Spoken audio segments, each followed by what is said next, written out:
So I got this thing full of all the usable parts.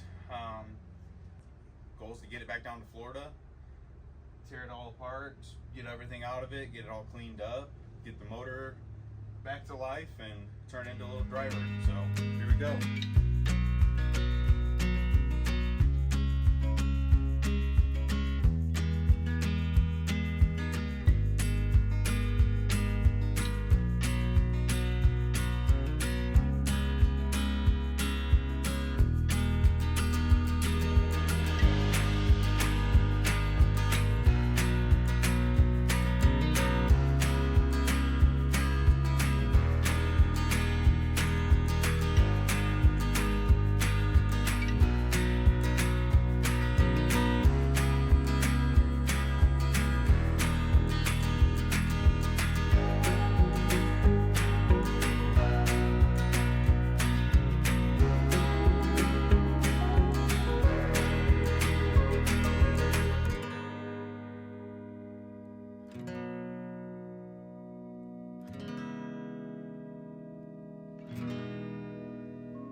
So we're down here in Florida now. This is my little E30 project.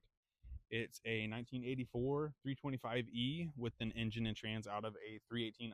So it's a M10 B18 4-cylinder, and I think the trans is a Getrag 240. So it's a little 5-speed car.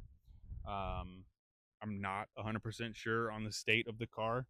I've had it for I think like 8 years, but I have not touched it in I think 7 of those 8 years.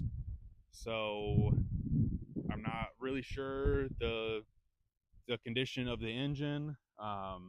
When I pulled it out of the car that I originally had, it ran and drove. And then when I pulled it out, I was kind of refreshing the gaskets on the bottom end.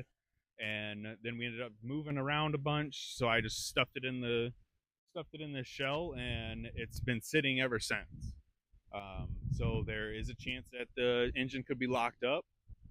I'm not 100% sure, but I'll cross that road when we get there. The goal, though, is to get a running and driving car out of this hodgepodge of parts. The whole inside is filled up with stuff. The trunk is filled. I've got boxes and totes inside of my Lexus. Yeah, that's the goal, though, is to get this thing kind of refreshed, running, driving. It's not going to be perfect by any means, but that's not really the goal of this car. It was always my goal was always to have a drift car out of an E30. So kind of going to go back to that little, dream that I had. Will it actually stay a drift car or become a drift car? I don't know. But the goal is to have a running and driving car. So we're gonna make an attempt to kind of tear this thing apart, clean it up a bunch because it's gross, and then make it run and drive. So if you're interested in seeing what happens, follow along.